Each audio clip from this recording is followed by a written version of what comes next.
Shalom, selamat hari Minggu man banta krina, si ikut ibas acara live streaming tanya jawab Yayasan Terang Injil. Si katakan bujur man Tuhan di bata, bancika kita ras jumpa ibas acara enda. Aku Joshua Tarigan, pembantu acara, raspe narasumber hamba Tuhan ta Bapak Pujandri Tarigan. Ban goseh jam ta, misi mulai acara ta. Tapi sebelum masuk kita ke penungkunan, sepindo hamba Tuhan untuk membuka ibas Toto. Ya, Toto kita. Bapa sini surga, kam Tuhan sinepa kami, sueras tempasndu. Kam kape singukur kenca keselamatan man kami. Pak Saenda pindo kami lias atendu. Berikanlah jawaban man kami bas penungkunan kami. Pasu-pasu o Tuhan gelahna, jawab sirihna bas kam nari, ipeseh hambandu man kami. Kesasi badia, jadi guru i tengah-tengah kami. Bagepe krina pendahin si gelap, setan iblis ndauh bas acara kami nari. Pasu-pasulah o Tuhan. Bahanlah gelar Yesus termulia bas kami tanya jawab benda. Ibas gelarna kami ertoto. Amin. Masuk kita ke penungkunan si pertama. Ijabab kami penungkunan sesuai ras waktu masukna. Si lebih cepat lebih ijabab kami. Si pertama penungkunanna ibas bahasa Indonesia, Pak. Ya. Legenda Nina merujuk dari kata penggenapan Yesus Kristus yang menggenapkan dinubuatkan dalam perjanjian lama, firman yang menjadi manusia sebagai penembus dosa manusia. Jika dosa manusia sudah selesai di kayu salib, lalu mengapa Allah Bapa mengizinkan tabir bait Allah terbelah menjadi dua? Dan Tuhan Yesus menubuatkan bait Allah akan runtuh. Apakah ini berarti bait Allah telah digantikan perannya oleh gereja? Iya. Pertanyaan ini bisa dibuat satu buku ini. Ya, Panjang, Pak. panjang. Ya, semoga gerimis jangan tambah kencang atau bagaimana kira-kira. Atau kita berpindah, bagaimana para pendengar hujan ini, apakah kita langsung jawab atau kita cari tempat berteduh? Kita cari atau di rumah itu aja atau di gereja. Ya.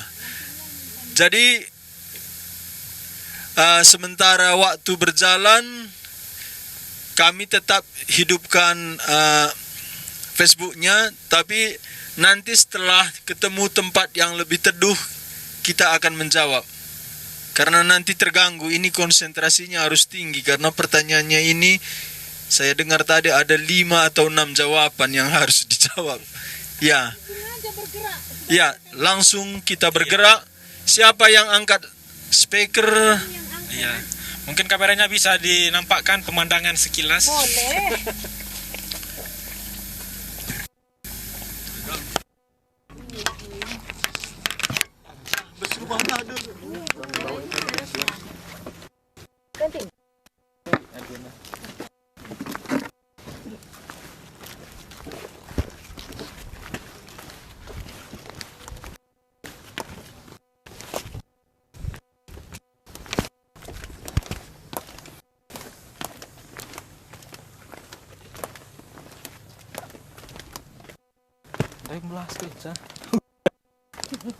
Cinta cuaca ekstrim menunggu. Ini dalam ada kayu-kayu dah dalam. Kata orang juga menunggu. Kena awan nak. Bukan kena pohon ran.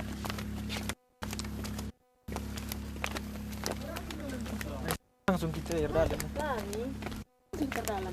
Oh, wedding geluh dengan nga. Kan dosa, wifi ku pa. Mari tidur.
Lagi nama dia.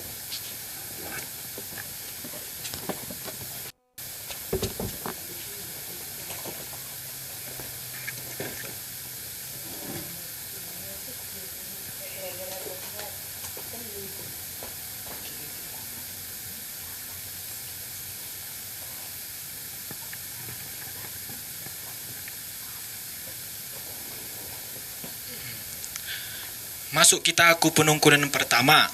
Kulihi penungkunan na.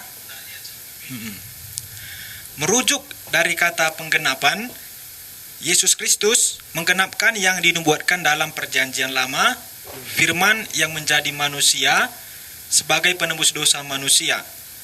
Jika dosa manusia sudah selesai di kayu salib, lalu mengapa Allah Bapa mengizinkan tabir bait Allah terbelah menjadi dua? Dan Tuhan Yesus menubuatkan bait Allah akan runtuh. Apakah ini berarti bait Allah telah digantikan perannya oleh gereja? Ya. Pertama dulu merujuk kepada nubuatan. Nubuatan dalam sepanjang Alkitab, Perjanjian Lama, itu penggenapannya memang dalam pribadi anak Allah Yesus Kristus. Pertama, nubuatan itu langsung dari Allah ketika Adam dan Hawa jatuh ke dalam dosa. Tuhan Allah langsung berkata kepada iblis, keturunan perempuan akan meremukkan kepalamu dan engkau akan meremukkan kakinya. Ini menyatakan bahwa akan ada seorang keturunan perempuan yang mengalahkan ular, yaitu iblis. Jadi jelas seorang putra diberikan bagi kita, dia disebut penasehat gaib, Bapa yang kekal, pemerintahan ada di atas bahunya, dan di Yesaya juga disebut dia Immanuel. Ini jelas inkarnasi, karena Immanuel artinya Immanuel, El Elohim, Manu daging, I itu masuk, jadi Elohim masuk ke dalam daging. Ya. Lukas 24 ayat 44, ia berkata, ini Tuhan Yesus, ia berkata kepada mereka, ini dua orang murid dari Yerusalem mau pulang ke Emmaus, tapi di tengah jalan Tuhan mendatangi mereka, mereka tidak sadar itu Tuhan Yesus sendiri. Akhirnya Tuhan membuka mata mereka, mereka akhirnya sadar Tuhan Yesus bersama mereka, karena mereka kecewa. Yesus yang diharapkan mati di salib. Disinilah Tuhan Yesus menjelaskan dalam Lukas 24 ayat 44 ini, ia berkata, Tuhan Yesus, ia berkata kepada mereka, inilah perkataanku yang telah kukatakan kepadamu, ketika aku masih bersama-sama dengan kamu, yakni bahwa harus digenapi semua yang ada tertulis tentang aku, tentang Yesus sendiri, dalam kitab Taurat Musa, kitab Nabi-Nabi, dan kitab Mazmur. Kitab Taurat Musa jelas 5 kitab, Nabi-Nabi semua Nabi, kitab Mazmur ini semua kitab syair. Jadi perjanjian lama itu dibagi 3, Taurat Musa, Nabi-Nabi, Nabi besar, Nabi kecil, dan syair. Semua itu menggenapkan satu pribadi, menubuatkan satu pribadi, dan itu digenapkan oleh Tuhan Yesus. Dan penggenapan itu terjadi setelah kebangkitan Kristus dari kematian. Contohnya dalam Yesaya 53 dikatakan dia seperti domba yang dibawa ke pembantaian, dia seperti induk domba yang digunting bulunya. Dia dikuburkan bersama orang jahat, dia mati, tetapi dia akan melihat keturunannya. Ini nubuatan kebangkitan. Karena kalau mati, ya sudah tidak bisa lagi melihat. Tapi Yesus Kristus dinubuatkan dia melihat keturunannya, dia melihat orang-orang yang percaya kepadanya. Ini menyatakan dia akan bangkit. Jadi jelas, Tuhan Yesus penggenapan daripada nubuatan perjanjian lama. Tapi ada satu istilah yang sebenarnya bukan Alkitab, ya. Tapi saya heran ya, seluruh dunia hari ini sepertinya bisa dikatakan keliru. Tidak ada istilah penebusan dosa dalam Alkitab. Tidak ada. Yang ditebus itu umat Tuhan. Ini konsepnya konsep gadai. Kalau barang atau budak itu sudah digadaikan karena dia berhutang, yang perlu ditebus itu budak itu atau barang itu. Jadi kalau ada barang kita tergadai di tempat penggadaian, yang perlu ditebus itu barang kita itu. Demikian konsep Alkitab, kita yang perlu ditebus bukan dosanya yang perlu ditebus, tapi orangnya. Ya, ini terus ada kesalahan fatal sebenarnya. Tidak ada penebusan dosa dalam Alkitab. Pengampunan dosa ada. Tapi dalam Alkitab itu yang ditebus orangnya. Ya. Contoh 1 Petrus 1 ayat 18. Ya, ini saya luruskan karena di mana-mana sekarang ini keliru. Entah apa dalam pikiran orang Kristen hari ini. Tapi dalam Alkitab tidak ada penebusan dosa, pengampunan dosa, penebusan umat Tuhan ada. 1 Petrus 1 ayat 18 sampai 19, demikian firman Tuhan, sebab kamu tahu bahwa kamu telah ditebus. Ini bahwa kamu, ini orang Kristen.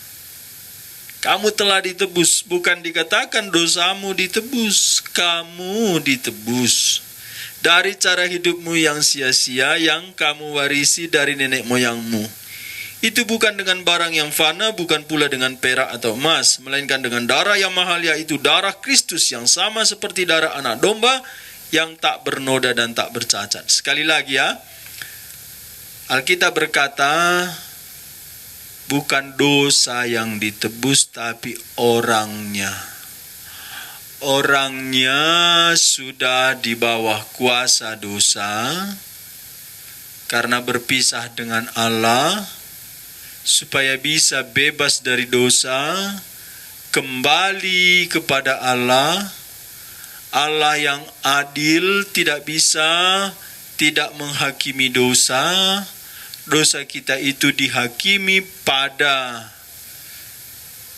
diri Yesus Kristus di atas salib. Sehingga Yesus Kristus menerima hukuman mengganti kita. Kita diloloskan. Kita tidak perlu lagi dihukum karena Yesus mengganti hukuman kita. Itu yang disebut ditebus. Ditebus, dibayar hutang dosa, digantikan Yesus Kristus hukuman kita, kita lolos bebas dari hukuman, itulah kita tertebus. Jadi kita yang tertebus, dosa kita diampuni. Ya, satu lagi ya kita baca dari Kolose. Kolose pasal 1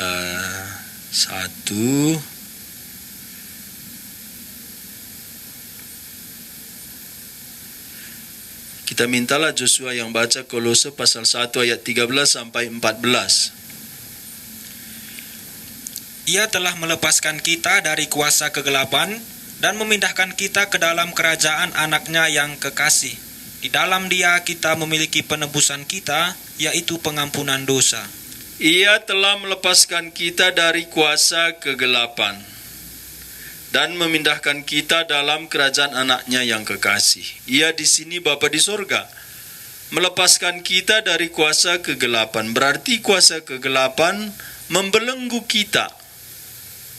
Bapa di sorga melepaskan kita dari kuasa kegelapan. Kita kepada kerajaan anaknya kekasih, yaitu kepada kerajaan Kristus. Bagaimana cara Allah Bapa melepaskan kita dari kuasa kegelapan kepada kerajaan anaknya kekasih, ayat 14. Di dalam Dia, di dalam anaknya ini, kita memiliki penebusan kita, yaitu pengampunan dosa. Jadi adik-adik, Bapak Ibu Saudara sekalian, bukan dosa yang ditebus, kita yang ditebus. Kita yang terpisah dari Allah karena dosa dan pelanggaran kita, dan secara ilegal ketika kita berpisah dari Allah, kuasa kegelapan membelenggu kita. Ini saya buat contohnya. Induk ayam mengerami anak ayam, menetas. Anak-anak ayam ini setelah menetas, dia lari-lari begitu. Akhirnya anak ayam ini meninggalkan induknya. Waktu anak ayam ini meninggalkan induknya, diganggu tikuslah. Kenapa? Karena tidak ada induk ayam di situ. Demikian kita ketika berdosa, kita berpisah dari Allah, kuasa kegelapan mengganggu kita. Karena kita terpisah dari Allah. Jadi supaya kita lepas dari kuasa kegelapan, karena kuasa kegelapan ini mengganggu kita, membelenggu kita, kita mesti kembali kepada Allah. Tapi Allah tidak bisa menerima kita dengan begitu saja karena kita sudah berdosa.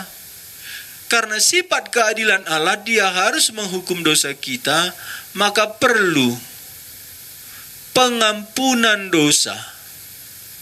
Pengampunan dosa supaya kita kembali kepada Allah, tidak bisa lagi diganggu kuasa kegelapan.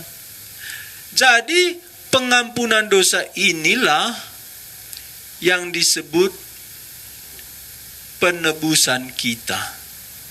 Jadi ada dua, kita ditebus, dosa diampuni. Harap mengerti ya. Kita ditebus, dosa diampuni. Atau dosa diampuni, kita ditebus. Jangan terbalik. Kalau kita itu diampuni, tidak bisa tidak, dosa kita dihapus, kita ditebus. Kalau kita bilang dosa ditebus, yang perlu diselamatkan dosa. Di sini bahayanya. Jadi dengan istilah ini penebusan dosa, kita kurang tajam melihat anugerah Allah. Karena kita terbelenggu, kita perlu dikembalikan kepada Allah dengan jalan menebus supaya kembali. Seperti barang kita tergadai, barang itu kembali kepada kita ditebus. Kita yang tergadai, Tuhan mengasihi kita, kita perlu ditebus. Jadi hati-hati pakai istilah, kalau disebut penebusan dosa, ini kurang jelas kita yang dikasihi Allah. Kalau dibilang penebusan kita, jelas kita objek kasih. Jelas kita yang penting. Jelas kita yang ingin diselamatkan Allah. Dosa itu perlu disingkirkan dengan jalan mengampuni. Jadi kalau kita bilang penebusan dosa, dosa itu sepertinya dipelihara. Tapi kalau dikatakan kita ditebus, kita objek kasih, dosa itu dilupakan, diampuni, disingkirkan. Dan jelas dalam Alkitab, manusia yang berdosa yang sudah dipilih Allah sejak dunia dijadikan, inilah objek kasih Allah, ini yang perlu ditebus. Jadi tadi sudah dibaca Joshua, saya baca sekali lagi Kolose pasal 1 ayat 13 sampai 14. Ia, Bapa, telah melepaskan kita dari kuasa kegelapan dan memindahkan kita ke dalam kerajaan anaknya yang kekasih. Di dalam Dia, di dalam Anaknya, kita memiliki penebusan kita, yaitu pengampunan dosa. Ingat, kita perlu ditebus, yaitu dosa diampuni. Kita ditebus, dosa diampuni. Jangan terbalik. Kita ditebus, dosa diampuni. Dosa diampuni, kita ditebus. Kenapa saya tadi cerita seperti induk ayam? Karena kalau tidak dijelaskan ini, sepertinya kematian Yesus Kristus untuk membayar hutang dosa kita kepada kuasa kegelapan. Kalau kita salah mengerti, sepertinya Yesus mati membayar hutang dosa kita, penerima hutang dosa kita itu kegelapan, iblis. Dan ini selama 11 abad tidak jelas sampai Anselmus menemukan bukan kepada setan Yesus membayar hutang dosa kita, kepada Allah Bapa.